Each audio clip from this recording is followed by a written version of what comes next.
All right, D6, crisis and emergency procedures. So what is a crisis or an emergency? It's when you, the client, or another person are in danger. And that is the key to understanding crisis and emergencies. It's when you, the client, or another person are in danger. Okay. So situations where this occurs or may occur, you have to have a plan.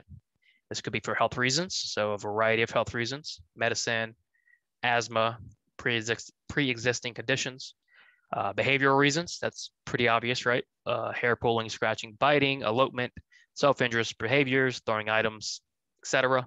And then environmental reasons. So fire, electricity, cold, heat, water, crossing streets, playing at the park, a myriad of reasons that could lead to crisis and emergencies. So it is your responsibility as the RBT to be understanding and understand what you do in these situations.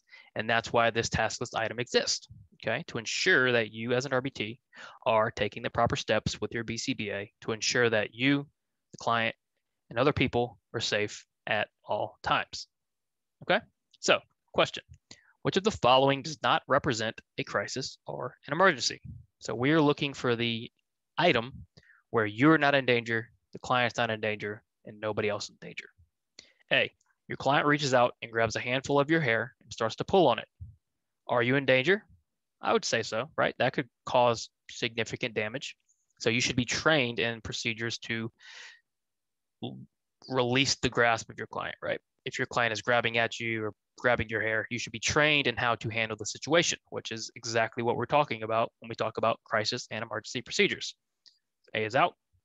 B, your client attempts to sprint towards the front door of his house after you present him with a task demand. So you say, let's start doing our worksheet or let's start matching, and your client takes off for the door. Are you in danger? Not necessarily. Are the parents in danger? Not really. Is the client in danger? Potentially. If your client makes it outside of the door and now he is free to roam, right? There's a number of things that could lead to them being in danger and compromising their safety. So this constitutes a crisis or an emergency, and a procedure should be in place. And we are looking for something that does not do that. B is out.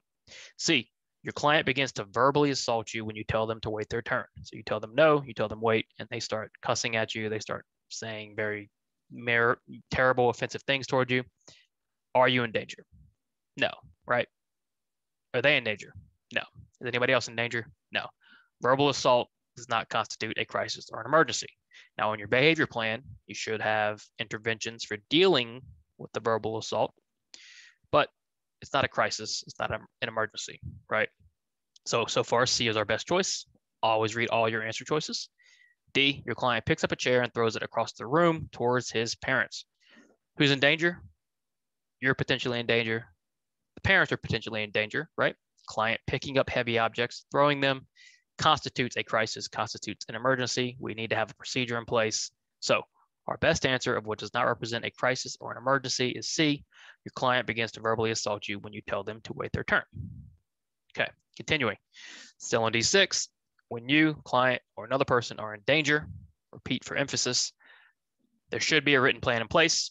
Okay, so if you're starting a new case and there are situations where there are potentially dangerous occurrences, before you start that case, before you are free to implement the treatment plan, ensure that there is a written plan in place for what to do if you, the client, or another person are in danger. It is your responsibility. It is the BCBA's responsibility to know the plan and know how to implement that plan, okay? Because if something happens, right, it's going to be too late to say, well, I didn't know. So your responsibility as the RBT and as a team member to know, okay? Crisis emergencies, they don't happen often.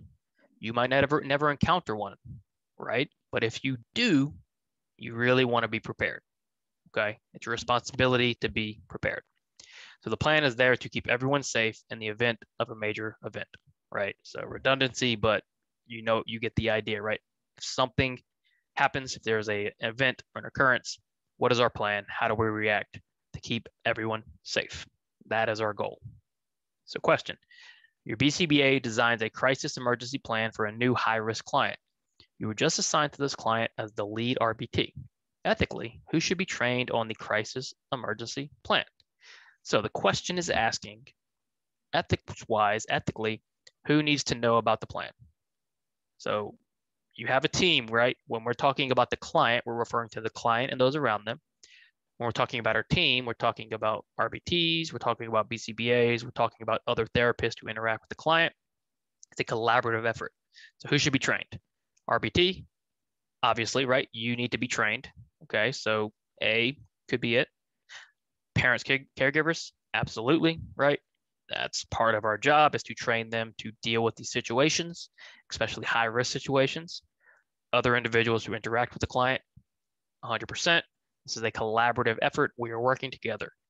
In the end, everyone who interacts with this client to the fullest extent possible needs to be trained on these plans. Okay. The answer is D, all of the above. Because remember, our goal is to keep everyone safe in the event of a major event. Okay. When you, the client, or another person are in danger. All right. When you, the client, or another person are in danger, the crisis or an emergency, again, repeat for emphasis. Like I said, you only really need to know specifics for this task list item, and that really is what you need to understand. Okay. So here are some specific examples for you. Let's say hair pulling. Well, what are antecedent interventions? Procedures: hair up, wear a hat, keep a safe distance. If you know you have a hair puller, well, make some modifications and adjust, right? That's part of our plans. We don't need every procedure doesn't need to be, solving a Rubik's Cube, right? It just needs to be effective enough, okay, to where you're safe, the client's safe, and other people are unsafe, okay? The simplest is oftentimes the best, right? So biting, scratching, wear long clothing, keep a safe distance, push into the bite. So this last one is a certain procedure. You should be trained on these type of things. If you're going to work in ABA, your company should train you on these things, okay? Throwing objects, keep the area clear, avoid dangerous items, hold items on table. So for instance, I've seen clients before who, when they see water on the table, they knock it off. And sure enough, I've seen RBTs who know that when water's on the table, they knock it off. And what does the RBT do? They fill up water, put it on the table, it gets knocked off. So if you understand what the behavior is and you understand when it happens, prepare for it. Okay, that's really what we're talking about here. Preparation, antecedent interventions, and reactions to a behavior that you understand and know could happen. So striking or hitting, block attempts, move out the way. Restraining is a last resort and only when there is clear danger. Okay, only restrain if you have permission, if you're trained, and as a last resort. Okay, restraining is a very dicey, complicated area.